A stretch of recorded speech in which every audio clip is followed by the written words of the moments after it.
فاتحہ۔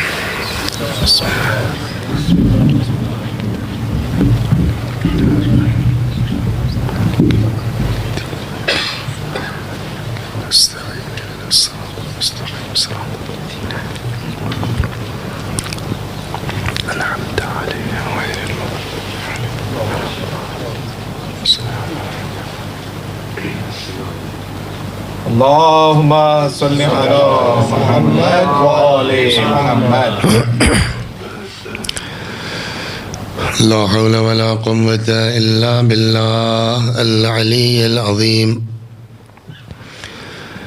أعوذ بالله من الشيطان الرجيم، بسم الله الرحمن الرحيم، الحمد لله رب العالمين، بارئ الخلائق أجمعين، باعث الأنبياء والمرسلين، والصلاة والسلام والتحية والإكرام على البشير النذير السراج المنير، سيدنا ونبينا وشفيعنا إن شاء الله أبي القاسم محمد۔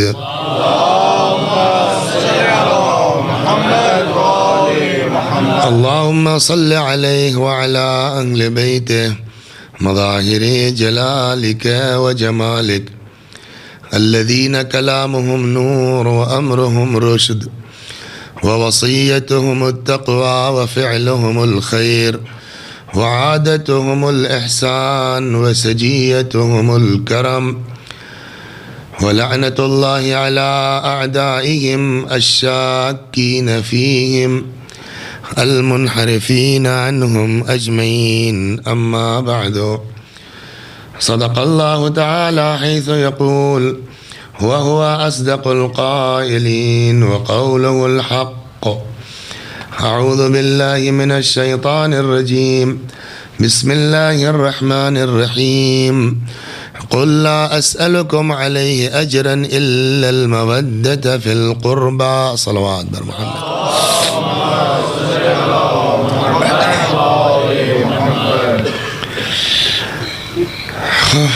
آدمی کہتا کچھ ہے ہوتا کچھ ہے۔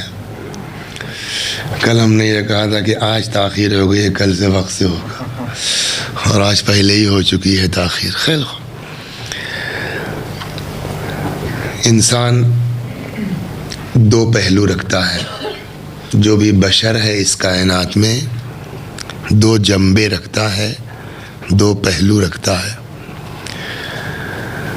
پچھلے سال مجلسوں میں ایک صاحب لکھنؤ کے آتے تھے، اب پتہ نہیں یہاں کے وہاں اسلامک سینٹر پر، تو ہماری یہ کوشش اپنے تئیں یہ ہوتی ہے کہ اب اس زمانے میں ہندوستان وغیرہ میں ہندی غالب آتی جا رہی ہے، یہاں انگریزی غالب آ رہی ہے، تو بہت گاڑھی اردو جو ہے وہ لڑکوں کے لیے سمجھنا مشکل ہوتی ہے، تو کوشش یہ کرتے ہیں ذرا زبان آسان رہے۔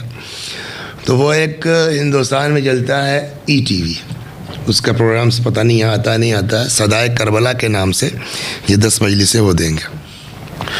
تو وہ ایک لڑکا پہنچا ان کے پاس، جو ہے وہ ان سے ایڈ وغیرہ لینے کے لیے اس پروگرام کی، تو ان کا بھائی لسٹ کیا ہے، کون کون پڑھ رہا ہے۔ تو پہلے ہی محرم کو، آج شاید ہماری نہ شروع ہی ہوگی، پہلی محرم کو کہنا ہاں یہ تو وہاں تھے لندن میں، سنا ہم نے مجلسیں، مگر زبان بڑی ہلکی ہے۔ تو اب آپ کا لحاظ کریں تو لکھنؤ والا کہتا زبان ہلکی ہے، ان کا لحاظ کریں تو آپ کہیں گے صاحب یہ گاڑی ہو گئی ہے۔ یہ بڑی مشکل ہے اسے، تو جی جی ہاں، تو بہت آسان، لیکن ذرا سا توجہ، میں پھر کوشش میری یہی رہتی ہے کہ زیادہ سخت زبان نہ ہونے پائے، البتہ شین قاف کا خیال بہرحال رکھا جائے گا۔ ہاں، قاف کو خے نہیں کہیں گے۔ صلوات بر محمد۔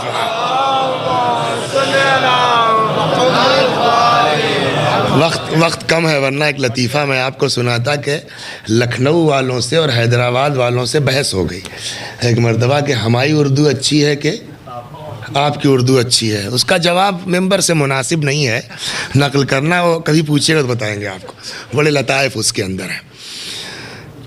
تو اب ظاہر سی بات ہے کہ وہ دور وہ نہیں ہے کہ آدمی، ابن حسن صاحب قبلہ مرحوم کا نام سنا ہوگا آپ نے، اللہ مقامہ، بہت لطیف زبان تھی ان کی، تو اب وہ آج کون سمجھے گا؟ فرعون مصری تھا، نیل میں گیا گھل گیا۔ اب یہ وہ زبانیں ہیں کہ بس وہ نہ پڑھنے والے رہ گئے نہ سننے والے رہ گئے، دیکھیے اتنی دیر میں ان کا سبحان اللہ۔ ہاں فرعون مصری تھا، نیل میں گیا گھل گیا۔ تو بہرحال جلدی جلدی بہت وقت آپ کا نہ لے، تو جو بھی انسان ہے، یہ میں نے کہی وہ جنبہ نکلا میرے منہ سے لفظ، دو پہلو رکھتا ہے ہر انسان، اس کے دو جنبے ہیں، دو پہلو ہیں، ایک ہے جنبہ ذاتی اور ایک ہے جنبہ عرضی۔ جنبہ ذاتی وہ ہے کہ جس سے انسان اپنے آپ کو الگ نہیں کر سکتا، جنبہ عرضی وہ ہے کہ جس سے انسان اپنے آپ کو جدا کر سکتا ہے، الگ کر سکتا ہے۔ مثال، کھانا پانی، آدمی مر سکتا ہے مگر کھانے سے اپنے آپ کو الگ نہیں کر سکتا، مر سکتا ہے مگر پانی سے اپنے آپ کو جدا نہیں کر سکتا۔ اس کے مقابلے میں ہے عرضی پہلو اس کا، چاہے اپنے آپ کو تو الگ کر سکتا ہے۔ مثال، سگریٹ، بیڑی، پان، تمباکو، ممکن ہے کہ یہ کھانے اور پانی کے مقابلے میں بظاہر زیادہ اہمیت کے حامل نظر آئے، اس لیے کہ آدمی جو ہے وہ ایک وقت فاقہ کر لے گا، کسی سے کھانا نہیں مانگے گا، لیکن سگریٹ ختم ہو جائے سگریٹ مانگ لے گا، اس کے لیے بے عزتی نہیں ہے، اس کے لیے بے آبروئی نہیں ہے۔ تو کیا اس سے کھانے سے زیادہ اہمیت سگریٹ کی ہو گئی ہے؟ کہ اس کی پہچان یہی ہے، اگر قوت ارادی مضبوط ہے، آدمی اپنے آپ کو سگریٹ سے الگ کر سکتا ہے، پان سے الگ کر سکتا ہے، تمباکو سے۔ تو خلاصہ یہ کہ جس چیز سے انسان اپنے آپ کو جدا کر سکے وہ ہے اس کا عرضی پہلو، جس چیز سے انسان اپنے آپ کو جدا نہ کر سکے وہ ہے اس کا ذاتی پہلو۔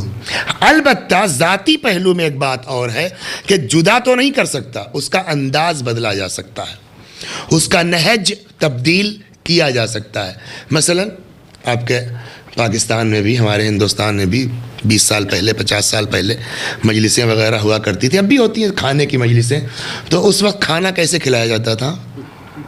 فرش لگتے تھے، مٹی کے پیالے ہوتے تھے، مومنین بیٹھ جاتے تھے اور نہایت سکون کے ساتھ۔ اب کیا ہے، نہیں صاحب زمین پر مناسب نہیں ہے، ذرا میز کرسی ہونا چاہیے، وہ مٹی کے پیالے ٹھیک نہیں ہیں، ذرا سا جو ہے وہ بڑھیا قسم کی پلیٹیں ہونی چاہیے، اور ترقی ہوئی تو نہیں صاحب، اب کون دھلنے ولنے والے ہیں، کوئی ملتا نہیں ہے، تو وہ یوز اینڈ تھرو کے جو ہے وہ سامان لے آئیے اور آگے بڑھے۔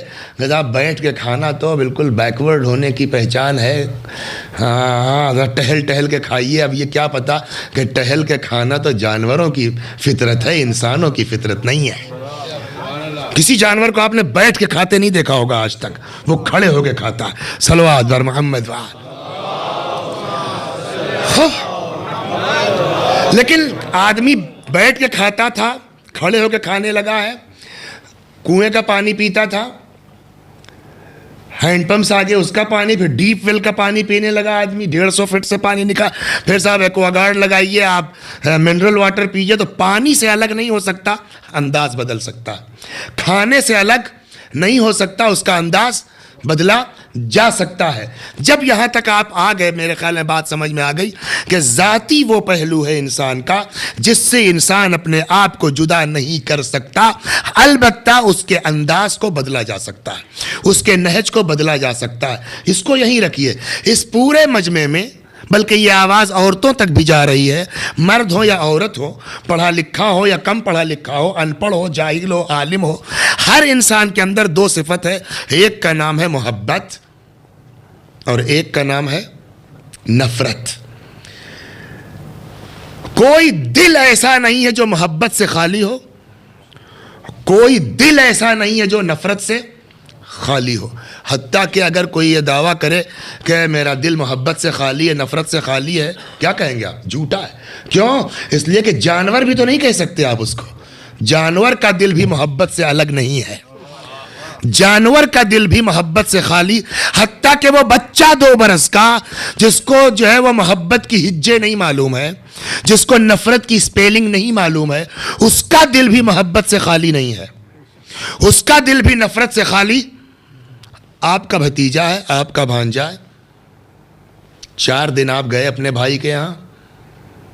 جب پہنچے جیب سے ٹافی نکالی، آپ نے اپنے بھتیجے کو پکڑا دی. چوتھے دن جب آپ پہنچے ویسے بابا بابا عمو جان آئے ہیں، مسکرا کے کہے گا نا. یہ محبت نہیں تو کیا ہے؟ آپ 3 بار اپنے بھائی کے یہاں پہنچے اور جب وہ آیا چلو جی بات کرنے دو، بےہودہ کہیں کا. چوتھے دن جب جائے بابا عمو جان آئے ہیں، یہ غصہ نہیں. یہ مثال جو میں نے بنائی میرے اوپر بیتی ہوئی ہے. میرا بھائی حیدرآباد میں ہے چھوٹا، تو کچھ طبیعت میری خراب ہوئی تو 4 سال پہلے حیدرآباد گئے. وہاں 1 مہینہ پورے رمضان میں وہاں رہے. تو اس کے بیچارے کے اکلوتا لڑکا ہے، بڑی منت مراد کے بعد 14 سال کے بعد بیٹا پیدا ہوا، تو اس کی ویسے ہی لاڈو پیار. ہم سارے بھائی ایک ساتھ رہتے ہیں، سب میں ملا کر کے 13-14 بیٹیاں، تو ہم کو تو اس کی پرواہ ہے نہیں. ہم نے ڈانٹنا شروع کیا. 1 مہینے کے بعد بیماری کے بعد جب چلنے لگے تو میرے بھائی نے کہا دیکھو بیٹا وہ جا رہے ہیں بابا، جانے دیجئے. یہ نفرت نہیں ہے تو کیا ہے؟ وہ بچہ جس کو نفرت کی سپیلنگ نہیں معلوم ہے، اس کا بھی دل نفرت سے خالی نہیں ہے. جس کو محبت کی ہجے نہیں معلوم ہے، اس کا دل بھی محبت سے خالی.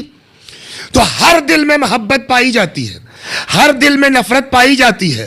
جو بھی انسان کے اندر صفات ہیں ان کی 2 قسمیں ہیں، یا ذاتی ہے یا عرضی. ذاتی وہ ہے جس سے الگ نہیں ہو سکتا. یہ جو جذبہ محبت آپ کے اندر ہے، یہ جو جذبہ نفرت آپ کے اندر ہے، سوال یہ ذاتی جذبہ ہے یا عرضی ہے؟ اگر عرضی ہے تو ٹھیک ہے، جیسے سگریٹ سے الگ ہو سکتے ہیں ویسے محبت سے بھی الگ ہو سکتے ہیں، نفرت سے بھی الگ ہو سکتے ہیں. لیکن اگر ذاتی ہے تو آدمی مر سکتا ہے، محبت کے جذبے سے الگ نہیں ہو سکتا. مر سکتا ہے مگر نفرت کے جذبے سے الگ نہیں ہو سکتا. سارے فلسفیوں کا متفق علیہ فیصلہ یہ ہے کہ جذبہ محبت ذاتی جذبہ ہے. جب یہ طے ہوا کہ ذاتی جذبہ ہے، الگ تو نہیں ہو سکتے. لیکن ایک بات کہی گئی تھی نا کہ ذاتی کی خصوصیت جدا تو نہیں ہو سکتے، انداز بدلا جا سکتا ہے، نہج تبدیل کیا جا سکتا ہے. محبت سے تو الگ نہیں ہو سکتے، محبت کا انداز بدلا جا سکتا ہے. نفرت سے تو جدا نہیں ہو سکتے، نفرت کا انداز بدلا جا سکتا. کیا مطلب؟ کہ کس سے محبت کریں، کس سے نفرت کریں. کہ یہ بھی کوئی سوال کی چیز ہے؟ سب سے محبت کرو. میں نے کہا یہی تو آپ نے نہیں سمجھا. سب سے محبت کرنا اچھی بات نہیں ہے. صلوات بر محمد. کیا مطلب محبت اچھی چیز نہیں؟ میں نے کہا میں نہیں کہہ رہا ہوں، قرآن کہہ رہا ہے محبت اچھی چیز نہیں ہے. ارے قرآن کہہ رہا ہے محبت اچھی. اسلام دین محبت ہے، اسلام دین امن ہے. تم کہہ رہے ہو اسلام کہہ رہا ہے محبت اچھی چیز نہیں ہے. میں نے کہاں پڑھیے؟ بغیر تفسیر میں گئے ہوئے کہ اس فلاں کا مطلب کیا ہے. ارشاد ہوا کل کو قیامت میں کچھ لوگ دانتوں تلے انگلی دبائے ہوں گے اور یہ کہہ رہے ہوں گے یا لیتنی لم اتخذ فلانا خلیلا، اے کاش ہم نے فلاں کو دوست نہ بنایا ہوتا. دوستی بربنائے محبت ہی تو ہوگی. گویا قرآن نے بتایا دوستی پچھتاوے کا سبب ہے، محبت پچھتاوے کا سبب ہے. اس کے مقابلے میں وہی قرآن کہتا ہے عسیٰ ان تحبوا شیئا وہو شر لکم. بہت سی چیزیں جن کو تم پسند کرتے تو تحبوا محبت کرتے ہو وہ تمہارے لیے شر ہے. وَعَسَىٰ أَن تُكْرِهُوا شَيْئًا بہت سی چیزیں ہیں جن کو تم ناپسند کرتے ہو وَهُوَ خَيْرٌ لَكُمْ وہ تمہارے لیے خیر ہے. تو قرآن نے کہا محبت شر ہے، قرآن نے کہا کہ ناپسندیدگی خیر ہے، قرآن نے کہا دوستی پچھتاوے کا سبب ہے. یا لیتنی لم اتخذ فلانا خلیلا. اس کے مقابلے میں قوم یا خراسان سے ایک بندے خدا مدینہ منورہ کے لیے چلا، چھٹے امام امام جعفر الصادق سلام اللہ علیہ کی زیارت کے لیے. راستے میں سنگلا خوادیاں، چپل ٹوٹ گئی، ننگے پیر، پتھریلا راستہ، پیروں میں چھالے پڑ گئے، آبلے پڑ گئے، چھالے پڑ گئے۔ امام کے پاس پہنچا، حضرت سے گفتگو کر رہا ہے، آدمی کو جہاں درد ہوگا اس پر ہاتھ بھی پھیرتا رہتا ہے، گھٹنے میں درد ہے آپ کے، اور جناب کیسی طبیعت ہے آپ کی، خیریت سے ہیں آپ، اور اس کو دباتا بھی جائے گا، یہ فطرت ہے آدمی کی۔ وہ امام سے باتیں کر رہا ہے اور ساتھ ساتھ اپنے زخموں کو نوازش بھی کرتا جا رہا ہے، ساتھ ساتھ اپنے زخموں پر ہاتھ پھیرتا جا رہا ہے۔ اتنے میں امام کی نگاہ پڑ گئی۔ دیکھیے، ذاکر ہو، خطیب ہو، مؤلف ہو، مصنف ہو، مؤرخ ہو، محدث ہو، راوی ہو، یہ جملہ دہرا سکتے ہیں، فقرہ نقل کر سکتے ہیں، مگر محبت کا لہجہ بیان نہیں کر سکتے کہ امام نے کس لہجے میں بات کی ہو۔ ہر آدمی اپنے ذوق کے اعتبار سے لہجے کا تصور کر سکتا ہے کہ وہ امام سے باتیں کر رہا ہے، ساتھ ساتھ اپنے زخموں پر ہاتھ پھیرتا جا رہا ہے۔ حضرت کی نظر پڑ گئی، پلٹ کے امام نے پوچھا، قم سے یہاں تک آنے میں بڑی اذیت اٹھائی تم نے؟ وہ بھی اتفاق سے تھا عاشق۔ جیسے امام نے کہا قم سے یہاں تک آنے میں بڑی زحمت اٹھائی تم نے، پلٹ کے کہتا، مولا مگر آپ کی محبت میں اس زحمت کی کوئی اوقات نہیں ہے، آپ کے عشق میں اس زحمت کی کوئی حیثیت نہیں ہے۔ جیسے ہی اس نے یہ کہا، پلٹ کے امام نے کہا، حل الدین الا الحب، کیا دین محبت کے علاوہ کسی چیز کا نام ہے؟ پانچویں امام نے فرمایا اور آگے، حل الدین الا الحب والبغض، کیا دین محبت اور نفرت کے علاوہ کسی چیز کا نام ہے؟ تو ابھی ہم نے کیا پڑھا؟ محبت پچھتاوے کا سبب ہے، محبت شر ہے۔ اس حدیث سے کیا مطلب نکلا؟ حل الدین الا الحب، کیا دین محبت کے علاوہ کسی چیز کا نام ہے؟ یعنی محبت عین دین ہے۔ تو ایک بات طے ہو گئی نا، نہ محبت اچھی ہے نہ محبت بری ہے، کہیں محبت اچھی ہے کہیں محبت بری ہے، کہیں محبت مثبت ہے کہیں محبت منفی ہے، کہیں محبت ایمان ہے کہیں محبت کفر ہے۔ اللہ نے دل ایسا بنایا ہے کہ محبت سے الگ نہیں ہو سکتا، نفرت سے جدا نہیں ہو سکتا، لیکن ہنر ہمارا یہ ہونا چاہیے کہ اب ہم یہ تلاش کریں کس سے محبت کرنا ایمان ہے، کس سے دل لگانا کفر ہے۔ صلوات بر محمد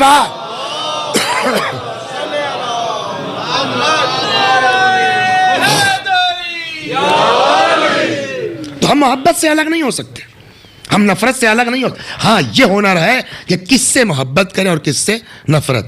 اب چلیے تلاش کریں کہ محبت کس سے کرنا ہے، کس کی محبت دین ہے، اس کو یہیں رکھ دیجئے آپ۔ اب آئیے قرآن کی ایک آیت پڑھتا ہوں۔ ارشاد ہوا، من جاء بالحسنۃ فلہ خیر منہا وہم من فزع یومئذ آمنون، جو ہماری بارگاہ میں نیکی لے کے آئے گا، فلہ خیر منہا، اس کو اس کی نیکی سے بہتر دیا جائے گا ایک، اور دوسرا اجر یہ، وہم من فزع یومئذ آمنون، اور یہ لوگ قیامت کی دہشت سے محفوظ رہیں گے۔ کون؟ من جاء بالحسنۃ، جو ہماری بارگاہ میں نیکی لے کے آئے گا، اس کو ڈبل اجر ہے۔ کیا؟ ایک تو یہ کہ اس کو اس کی نیکی کے اعتبار سے اجر زیادہ دیا جائے گا، اور قیامت کی دہشت سے محفوظ رہے گا۔ شرط کیا ہے؟ نیکی لے کے آئے گا۔ وسیع حسن صاحب مرحوم اللہ بخشے، اعلی اللہ مقامہ فی الدنیا والآخرہ، انتقال فرما گئے۔ نامہ اعمال میں نماز ہے، روزہ ہے، خدا کرے انشاءاللہ آ جائے، زیارت امام حسین ہے، نیکی ہے کہ نہیں؟ یہ سب قرآن کا وعدہ کیا، جو نیکی لے کے آئے گا دہشت سے بچا رہے گا۔ مرحوم وسیع حسن صاحب جب محشر میں پہنچے، ان کو دہشت ہونی چاہیے کہ نہیں ہونی چاہیے؟ ہر آدمی سوچے ہوگی دہشت؟ تو قرآن کا وعدہ ہے جو نیکی لے کے آئے گا اس کو دہشت نہیں ہوگی۔ تو وسیع صاحب تو خوش چاہ رہے ہیں کہ ہم کو دہشت نہیں ہوگی۔ کہ اسی پہ خوش نہ ہو، آدھی آیت کیوں پڑھتے ہو؟ پوری آیت پڑھو۔ میں نے کہا پوری کیا ہے؟ ارشاد ومن جاء بالسیئۃ، اور جو برائی لے کے آئے گا، فکبت وجوہہم فی النار، اس کو اوندھے منہ جہنم میں ڈال دیا جائے گا۔ انصاف سے بتائیے، جس کو جہنم میں پھینکا جا رہا ہوگا اس کو دہشت نہیں ہوگی؟ اگر کوئی ایسا انسان ہے کہ جس کے نام اعمال میں بس نیکی ہی نیکی ہے، برائی ہے ہی نہیں، اس کے لیے تو یہ آیت ٹھیک ہے۔ لیکن وہ کتنے لوگ ہیں دنیا میں؟ معصوم کتنے ہیں؟ 14 نا۔ اگر کوئی ایسا آدمی ہے کہ جس کے نام اعمال میں برائیاں ہی برائیاں ہیں، نیکی کا تصور ہی نہیں ہے، جیسے فرعون، جیسے یزید، تو ان کے لیے بھی یہ آیت ٹھیک ہے کہ جو برائی لے کے آئے گا وہ جہنم میں چلا جائے گا، جن کے پاس نیکی ہے وہ دہشت سے محفوظ رہیں گے۔ لیکن اگر کوئی ہمارے آپ کی طرح ہو، تھوڑی سی نماز بھی ہے، تھوڑا سا روزہ بھی ہے، تھوڑا سا یہ بھی ہے، اور بیچارے وسیع حسن پردیسی کو آپ نے ہڑک بھی لیا ہے، ڈانٹ بھی دیا ہے، تھوڑا سا یہ بھی ہے، ذرا سا جھوٹ بھی ہے، تو آدھی آیت کہتی ہے اس کو دہشت نہیں ہونا چاہیے، آدھی آیت کہتی ہے گناہ لے کے پھینکو اس کو جہنم کے اندر۔ پالنے والے تو بھی پھنسانے کی بات کرتا ہے۔ ہم تو آدھی آیت پڑھ کر کے مطمئن ہو گئے، چلو نماز روزہ کر لیا، نیکی ہے ہمارے نامہ اعمال میں بچ گئے، اور ادھر ذرا سی چوک ہو گئی، کہتا صاحب جہنم میں جاؤ، تو ہم کدھر جائیں؟ اس کو مانے کہ اس کو مانے؟ عجب نہیں آواز قدرت آئے کہ تم کو اتنی تمیز نہیں کہ واحد کسے کہتے ہیں اور جمع کسے کہتے ہیں۔ صلوات بر محمد وال۔ ہم نے کیا مطلب کہ یہ جو تم نے گنایا ہے، نماز، روزہ، حج، زکوٰۃ، امر بالمعروف، یہ سب کیا ہے ڈاکٹر صاحب؟ نیکی ہے کہ نیکیاں ہیں؟ زبان کا خیال رکھیے۔ دیکھیے ہمارے میں اور اللہ، ہم اور آپ گفتگو کے دوران جھٹکے میں تھا کی جگہ تھی اور تھی کی جگہ تھا ہم سے آپ سے ہو جاتا ہے، لیکن خدا کے ہاں تو نہیں ہوتا نا کہ تھا کی جگہ تھی اور تھی کی جگہ تھا، بلکہ خدا کیا، اس کے جو مخصوص بندے ہیں ان کے ہاں تھا کی جگہ تھی اور تھی کی جگہ تھا نہیں ہوتا، اور اگر تھا کو تھی کہتے ہیں تو جان بوجھ کے کہتے ہیں، اور تھا پھر تھی ہو جاتی ہے۔ صلوات بر محمد۔ وہاں جو کچھ ہے، وہاں جو کچھ ہے بالکل لپاتلا ہے۔ اگر خدا کا مطلب یہ ہوتا نماز، روزہ، حج، زکوٰۃ، نیکیاں، تو اللہ جمع کا صیغہ، پلیورل کا صیغہ جو ہے وہ لفظ استعمال کرتا، کیا کہتا؟ من جاء بالحسنات، جو ہماری بارگاہ میں نیکیاں لے کے آئے گا، ومن جاء بالسیئات، جو ہماری بارگاہ میں برائیاں لے کے آئے گا۔ یا تو آپ یہ کہیے کہ معاذ اللہ اللہ کو پتہ ہی نہیں ہے کہ واحد کیا ہے، جمع کیا ہے، کہ اللہ کو پتہ، اللہ نے یہ لفظ استعمال کیا دوسری جگہ پر، ان الحسنات یذہبن السیئات، اسی قرآن میں حسنات جمع کا صیغہ استعمال ہوا ہے، لیکن یہاں خاص کر کے حسنت ایک نیکی، اس کا مطلب یہ ہے کہ ساری نیکیاں ایک طرف، ان ساری نیکیوں میں کوئی ایک بڑی نیکی ایسی ہے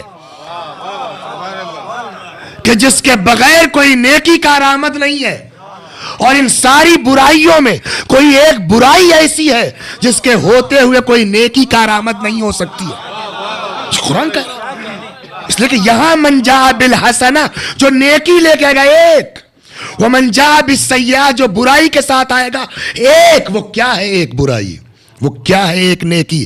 ڈھونڈیے چل کے حسنہ کیا ہے، اسی قرآن سے پوچھئے۔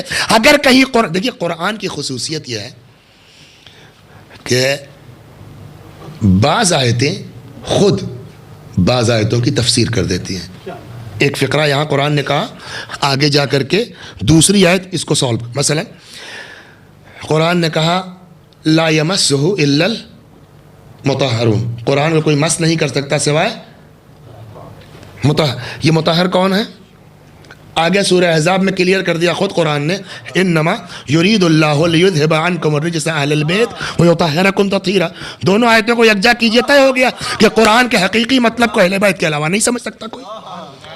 تو قرآن بعض آیتیں بعض کی تفسیر کر، تو اگر یہی خاص لفظ حسنہ اگر کہیں اور مل جاتا ہے تو آپ کو کہنا پڑے گا کہ یہاں حسنہ سے مراد وہی ہے۔ اب چلیے آپ حسنہ ڈھونڈیں، اس لیے کہ حسنات تو ہے، وہ آیت بھی میں نے پڑھ دی، لیکن ہم کو خاص وہ لفظ من جاء بالحسنۃ فلہ خیر منہا، جو نیکی لے کے آئے گا اس کو اس کی نیکی سے بہتر دیا جائے گا۔ حسنہ ڈھونڈنا ہے۔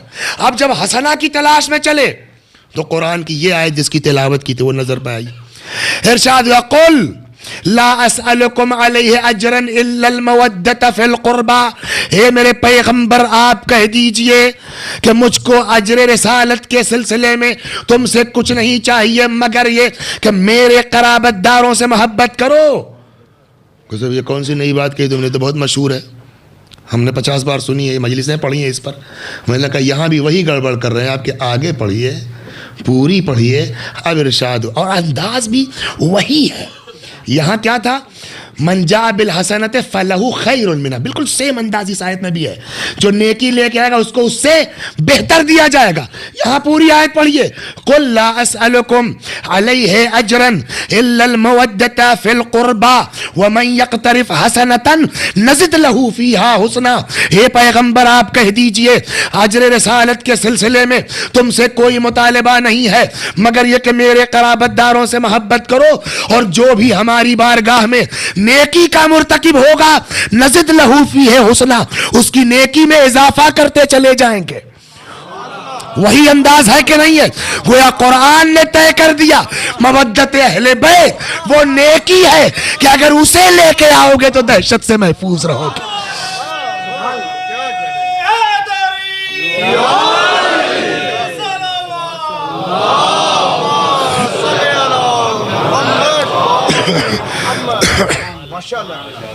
کہنے لگا صاحب فلاں آدمی نے اپنی بیٹی کی شادی میں صاحب بڑا زیور دیا ہے.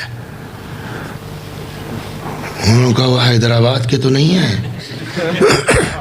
کہا کیوں؟ کہا اس لیے کہ حیدرآباد میں 300 روپے کے ایسے زیورات ملتے ہیں کہ آپ کے لیے طے کرنا ہے نہیں ہے، آپ کے لیے طے کرنا مشکل ہے کہ یہ واقعی اصلی ہے کہ نقلی ہے. سونے میں ملاوٹ ہوتی ہے. کیوں؟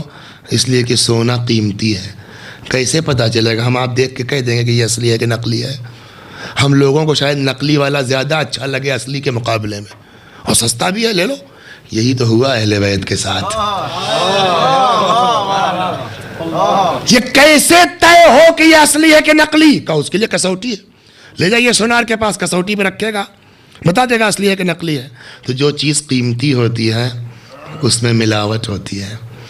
اہل بیت سے زیادہ قیمتی کیا ہے؟ ان کے بیان سے بڑھ کے قیمتی کوئی بیان نہیں ہے. تو اہل بیت کا کلام سونا ہے. جب اہل بیت کا کلام سونا ہے تو اس میں ملاوٹ ہوگی. کچھ یہ آ کے نقل کریں گے، کچھ یہ آ کے نقل کریں گے. اب ہم کیسے پرکھیں کہ یہ واقعی اصلی کلام اہل بیت ہے یا ملاوٹ ہے اس میں؟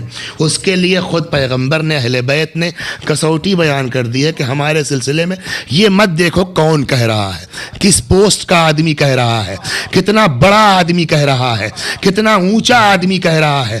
ہمارے نام سے کوئی بات اگر تم کو ملے اس کو قرآن کے سامنے رکھو. اگر ٹیلی کر جائے تو ہم نے کہی ہے بات، اور اگر قرآن کے مطابق نہ ہو، راوی چاہے جتنا بڑا ہو جھوٹا ہے. ما قلنا، ہم نے وہ بات کہی ہی نہیں ہے. عام طور پہ ہونا ہی رہتا کہ پہلے حدیث پڑھتے تب قرآن کا سوٹ. ہم نے قرآن سے پہلے یہ بات طے کر دی. قرآن نے ثابت کر دیا کہ حسنہ کیا ہے؟ مودت اہل بیت. جب یہ طے ہو گیا کہ مودت اہل بیت حسنہ ہے، اب اگر اہل بیت کی کوئی حدیث سامنے آ جائے جو کسی کی محبت کو حسنہ کہہ رہی ہو تو یہ قرآن کے مطابق ہے کہ نہیں ہے؟ اور جب قرآن کے مطابق ہے تو اس کو قبول کرنے میں کوئی حرج نہیں ہے. جب یہاں تک آپ آ گئے تب حدیث سن لیے. مصائب پر آؤں کہ وقت کا میں ارشاد ہوا. چھٹے امام جعفر صادق سلام اللہ علیہ نے فرمایا حب علی حسنۃ لا یضر معها سیئہ. علی کی محبت وہ نیکی ہے جس کے ہوتے ہوئے کوئی برائی اثر انداز نہیں ہو سکتی ہے. وبغض علی سیئۃ، علی کی دشمنی وہ برائی ہے جس کے ہوتے ہوئے کوئی نیکی اثر انداز نہیں ہو سکتی ہے. صلوات بر محمد.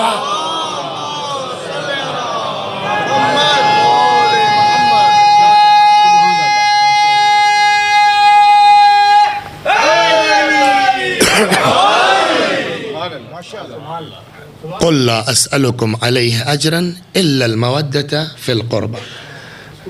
اے پیغمبر آپ کہہ دیجئے کہ میں تم سے رسالت کی اجرت میں کچھ نہیں چاہتا مگر یہ کہ میرے قرابت داروں سے محبت کرو، مودت کرو، اور جو بھی ہماری بارگاہ میں نیکی کا مرتکب ہوگا ہم اس کی نیکی میں اضافہ کرتے چلے جائیں گے. 2 قدم تم بڑھو، 4 قدم اہل بیت بڑھتے. اور یہ بات طے ہے کہ جتنا ہم اہل بیت سے محبت کرتے ہیں اس سے کہیں زیادہ اہل بیت ہم سے محبت کرتے ہیں.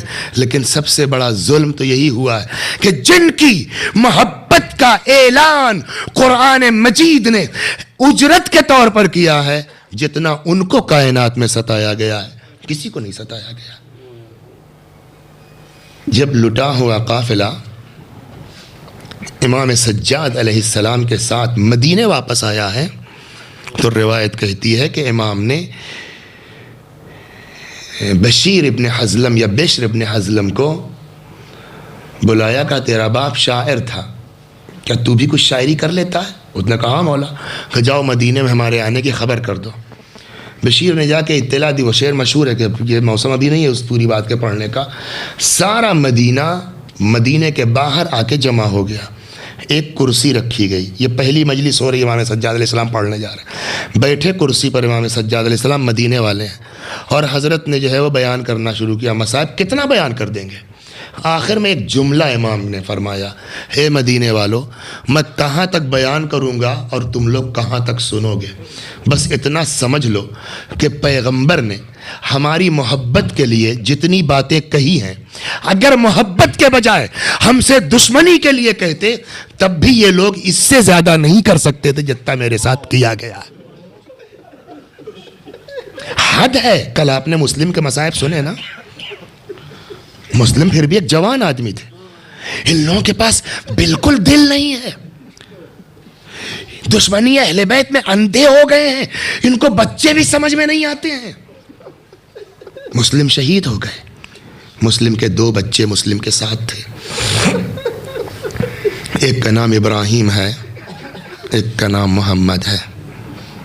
مجلس کے پہلے 2 دعا کرانا چاہتا ہوں۔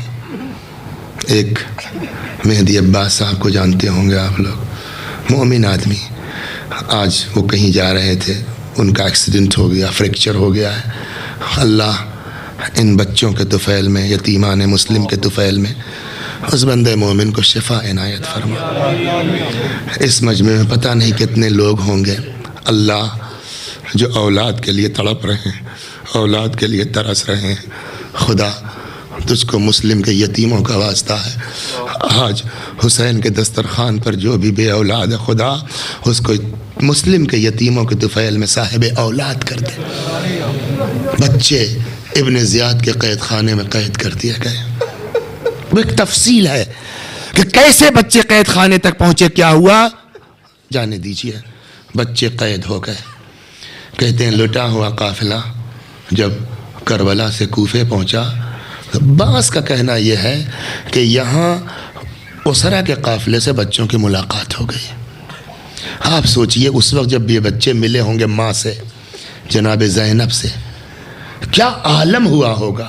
مرحوم کافی رحمۃ اللہ علیہ فرماتے ہیں کہ ابن زیاد نے حکم دیا کہ یہ دونوں یتیم بچے یہیں کوفے میں رہیں گے، قافلہ شام جائے گا۔ بی بی زینب نے بہت فریاد کی، یا تو ہم لوگوں کو بھی یہیں روک لو یا ان بچوں کو ساتھ جانے دو، اس کے بچے ساتھ رہیں گے سب کے۔ ایک نہیں سنی گئی، قافلہ شام چلا گیا، یہ 2 یتیم بچے تنہا تنہا ابن زیاد کی قید میں رہ گئے۔ کھانے کو کیا ملتا، خدا کسی کو پردیس میں وہ دن نہ دکھلائے جو ان یتیموں نے نہیں دیکھا۔ 24 گھنٹے میں 2 پیالے گرم پانی۔ ماشاءاللہ آپ کی آواز بلند ہو گئی ہے، خدا ان آوازوں پر رحمت نازل فرما۔ 24 گھنٹے میں 2 پیالے گرم پانی اور 2 روٹیاں۔ بچے ہیں۔ ایک دن ایک بھائی نے دوسرے بھائی سے کہا کہ بھیا جب ہم کو یہی ملنا ہے تو آؤ دن میں روزہ رکھ لیں، شام کو اسی سے افطار کر لیں گے۔ بچے دن بھر روزہ رکھتے تھے، شام کو 1 روٹی اور 1 پیالے گرم پانی سے افطار کرتے تھے۔ کب تک رہیں گے؟ بچے ہیں۔ ایک دن آپس میں بھائیوں نے طے کیا کہ آج جو دربان آئے قید خانے کا، اس سے اپنے آپ کو پہچنوائیں، دیکھا جائے گا، جو ہوگا ہو سکتا ہے کہ کچھ رحم ہی کر لے۔ دربان کا نام ہے مشکور۔ مشکور آیا، کھانا پانی رکھ کے جانے لگا۔ ان بچوں نے کہا مشکور رک جاؤ، تم سے کچھ بات کرنی ہے۔ کیا ہے؟ بھئی بتاؤ، رسول اللہ کو جانتے ہو؟ میرے نبی ہیں، پیغمبر ہیں، ان کی امت نہیں جانوں گا۔ دوسرا سوال، فاطمہ زہرا کو جانتے ہو؟ یا اللہ یا اللہ.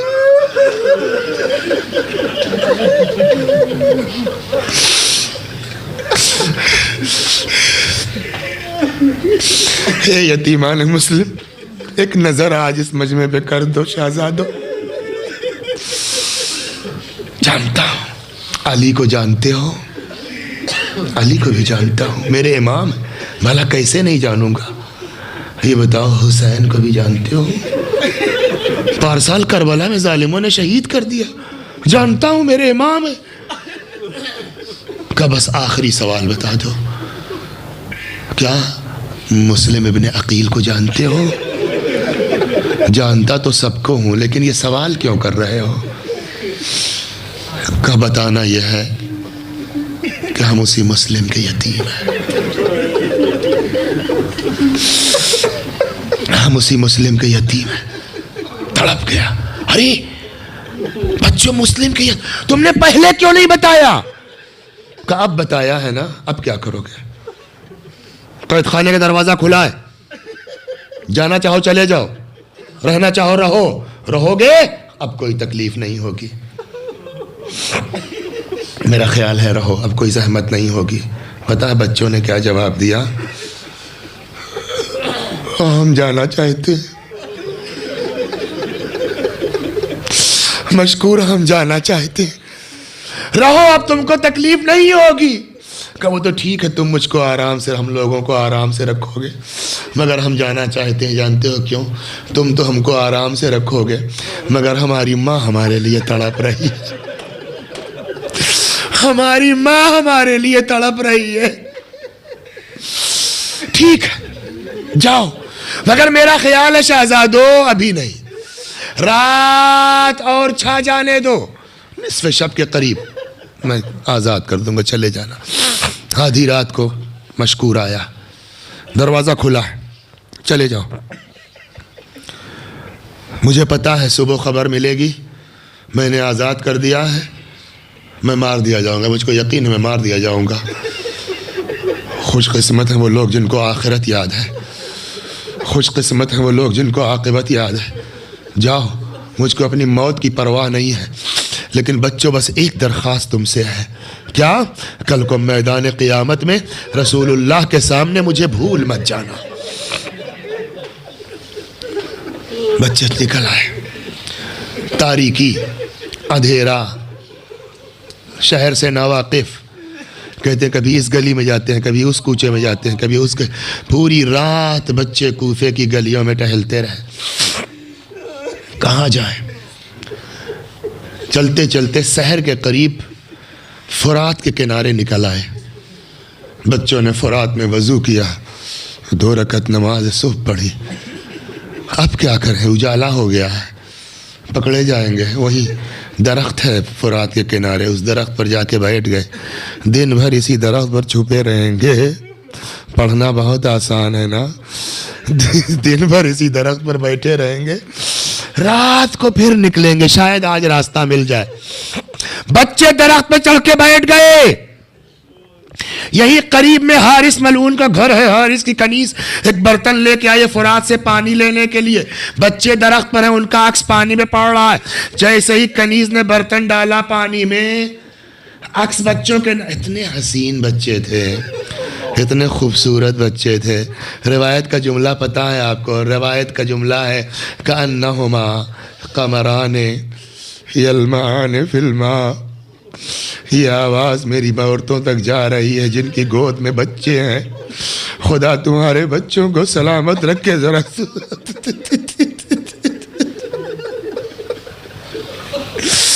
کأنہما قمران یلمعان فی الماء، جیسے 2 چاند ہوں پانی کے اندر چمک رہے ہیں. سر اٹھایا، من انتما، کون ہو تم دونوں؟ بچوں کو بہلا پھسلا کے نیچے اتارا. بچوں نے بتایا ہم مسلم کے یتیم، میں جس کی کنیز ہوں نا وہ دوستدار اہل بیت ہے، گھبراؤ مت، میرے ساتھ چلو. لے کے آئی، دروازے پہ روک دیا. یہاں مرحوم کافی کہتے ہیں بچوں کو دروازے پہ روک کے اندر دوڑ کے گئی. اپنی مالکہ سے کہتی بی بی انعام لاؤ، انعام دو. کہے کا انعام؟ تمہارے لیے مہمان لائی ہوں. مہمان؟ کیسا مہمان لائی ہے کہ اس کے لیے انعام مانگتی ہے؟ کہ مسلم کے یتیموں کو لائی ہو۔ مسلم کے کون مسلم؟ کہ وہی جن کے لیے تم رویا کرتی تھی کہ مسلم تو شہید ہو گئے، بچے پتہ نہیں کس حال۔ مسلم ابن عقیل، ہاں کہتے ہیں جیسے کوئی ماں اپنے بچے کے لیے تڑپ کے دوڑتی ہے نا، ویسے یہ مومنہ دوڑ کے باہر آئی، بچوں کو کلیجے سے لگایا، نہلایا دھلایا، کنگھی کی، کھلایا پلایا، یہاں تک کہ شام ہوئی، کھلا پلا کے بچوں کو سلا دیا۔ نصف شب کے قریب اس کا شوہر ملعون حارث آیا۔ کہاں تھا؟ کہ مشکور نے خیانت کی ہے، قید خانے سے ابن زیاد کے مسلم کے یتیموں کو آزاد کر دیا ہے۔ ایک گھوڑا اور 500 درہم، کچھ کم و بیش بھی روایات میں اختلاف، یہ انعام رکھا گیا ہے۔ میں نے صبح سے اب تک اپنے اور گھوڑے کو تھکا ڈالا تاکہ بچے مل جائیں، بچے نہیں ملے، مومنہ تھی تڑپ گئی۔ کہا اچھا یہ بتاؤ اگر بچے مل گئے، تم نے ابن زیاد کے سامنے پیش کر دیا، اس کے بدلے میں تم کو کچھ پیسے مل گئے، کیا کرو گے پیسے کو؟ ہمارے لیے روزی کا انتظام کو، ہم کو ایسی روٹی نہیں چاہیے، ہم کو ایسی روٹی نہیں چاہیے۔ چند لقمے زہر مار کر کے یہ ملعون سو گیا کہ اتنے میں اس کے کان میں رونے کی آواز محسوس ہوئی۔ شک ہے اس کو اپنی زوجہ پر، جانتا ہے کہ محب اہل بیت، رونے کی آواز آ رہی ہے۔ بیوی نے کہا شاید کسی پڑوسی کے، نہیں اپنے گھر سے۔ ایک ایک کمرے کو تلاشنا شروع کیا، آیا اس کمرے میں جہاں بچے سو رہے تھے۔ من انتما، کون ہو؟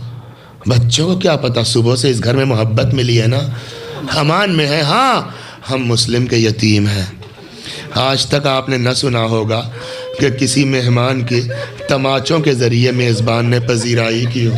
اس ملعون نے بچوں کو تماچے لگائے، دونوں بھائیوں کے گیسوؤں کو آپس میں باندھ دیا، کمرے میں قفل اور تالا لگا کے ملعون جا کے سو گیا۔ جانتے ہیں آپ نا بچے کیوں اٹھے تھے؟ ایک بھائی نے دوسرے بھائی کو جگایا، کچھ میں نے خواب دیکھا ہے۔ چھوٹے بھائی نے کہا میں نے بھی دیکھا، پہلے میرا سن لو۔ معلوم ہوا دونوں نے ایک ہی خواب دیا۔ کیا؟ کہ پیغمبر اکرم اور بابا مسلم، نبی نے کہا مسلم تم آ گئے، بچوں کو دشمنوں کے نرغے میں اکیلا چھوڑ دیا۔ مسلم نے کہا نہیں یا رسول اللہ، آج بچے بہشت میں میرے مہمان ہیں۔ لگتا ہے بھیا آج ہماری آخری رات ہے۔ دونوں بھائی آپس میں گلے میں باہیں ڈال کے رونے لگے، مگر یہ نہ سوچئے گا کہ بنی ہاشم کے بچے ہیں، موت کے ڈر سے رو رہے تھے، موت کے خوف سے رو رہے تھے، نہیں۔ پھر یہ بچے کیوں رو رہے تھے؟ جواب شاید وہی ہے جو انہوں نے حارث کو دیا، مشکور زندان بان کو دیا تھا نا، ہم کو آزاد کر دے، ہماری ماں تڑپ رہی ہوگی۔ ہم سمجھتے ہیں شاید بچے موت کے ڈر سے نہیں رو رہے تھے، بچوں کو تو یہ یقین ہے کہ ہم بہشت میں جا رہے ہیں، ہم کو سکون مل جائے گا، لیکن ہماری ماں ہمارے لیے نہ جانے کب تک تڑپتی رہے گی۔ شاید ماں کا تصور کر کے بچوں نے رونا شروع کیا۔ صبح ہوئی، حارث نے تلوار ہاتھ میں لی، بیٹے کو لیا، غلام کو لیا، ان دونوں یتیموں کو لیا۔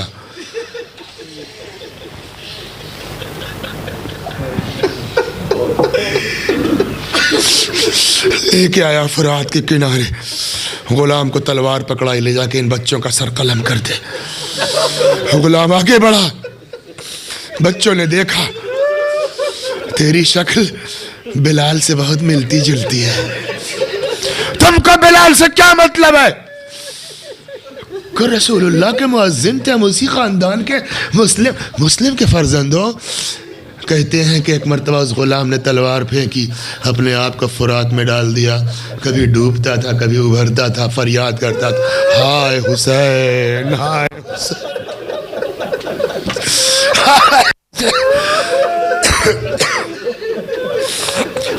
کے ہاتھ میں تلوار، تو جا کر بچوں کو قتل کر دے۔ بیٹا آیا، بچے ہیں نا، بچوں نے دیکھا قتل کرنے آئے ہو، کل کو رسول اللہ کو کیا جواب دو گے؟ تم سے پیغمبر سے کیا مطلب؟ کہ ہم علی کے نواسے ہیں، مسلم کے فرزند ہیں۔ جب بیٹے نے سنا، اس نے بھی تلوار پھینکی، صحرا کی طرف روانہ ہو گیا۔ حارث نے کہا باپ کی نافرمانی کرتا ہے۔ اس نے وہیں سے چیخ کے پکار کے کہا اولاد رسول کے قتل کے لیے میں تیری اطاعت نہیں کر سکتا۔ اب اس ملعون نے تلوار ہاتھ میں لی۔ اے میری ماں اور بہنوں، اے میرے بھائیو، تصور کرو دو کم سن بچے ان کے سر پہ اتنا ظالم شخص تلوار لیے کھڑا ہے۔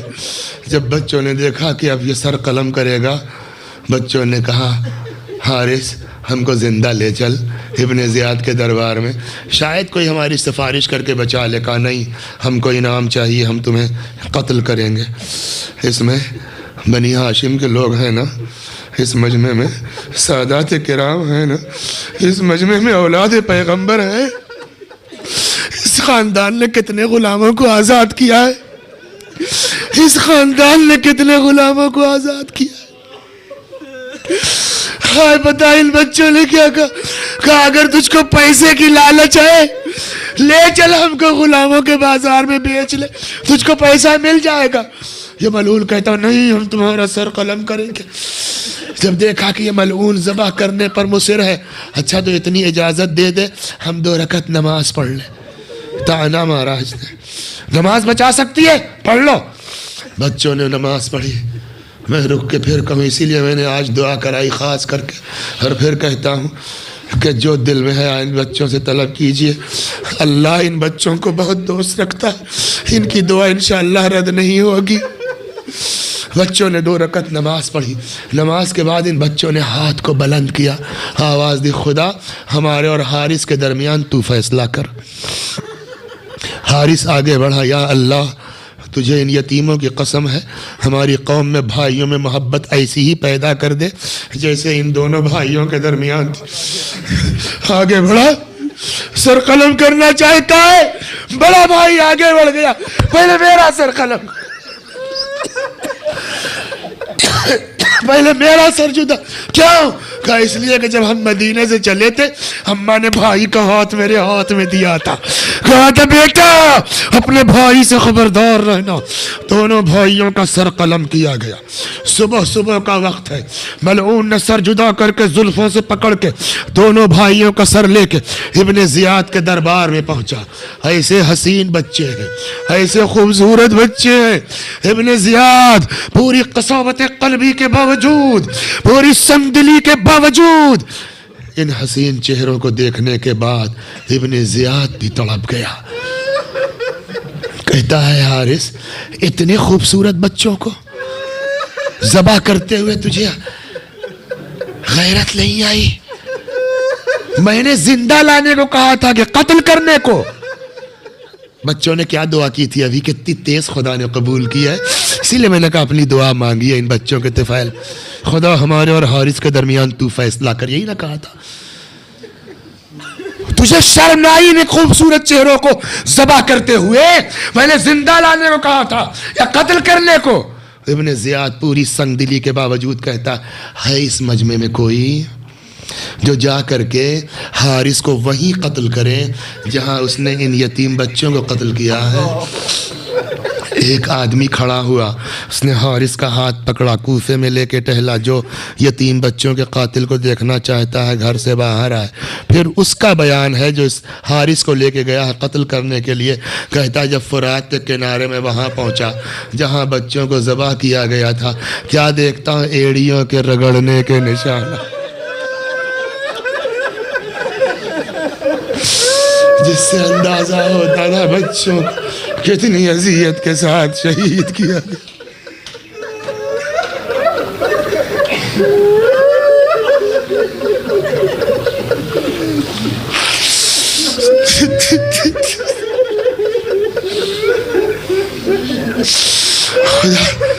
خدا خدا اللہ ہماری اس عزا کو قبول کر لے، اللہ مزید عزا اہل بیت کی توفیق دے دے یا اللہ۔ جو لوگ ان مجالس کو برپا کرنے کے لیے کوشاں ہے خدا ان کی کوششوں کو قبول فرما یا اللہ۔ یا اللہ ہمارے گناہوں کو بخش دے، ہمارے ماں باپ کے گناہوں کو بخش دے، ہمیں اعمال صالحہ کی توفیق کرامت فرما، ہم سب کو اس دنیا میں قبر حسین کی زیارت، آخرت میں شفاعت حسین نصیب فرما۔ ہمارے مولا، ہمارے آقا، ہمارے مالک، ہمارے صاحب، ہمارے سید و سردار امام زمانہ کو ہم سے راضی اور خوشنود فرما، آقا کے ظہور میں تعجیل فرما، ہمیں آقا کے غلام ہمیں شمار فرما۔ وآخر دعوانا ان الحمد للہ رب العالمین۔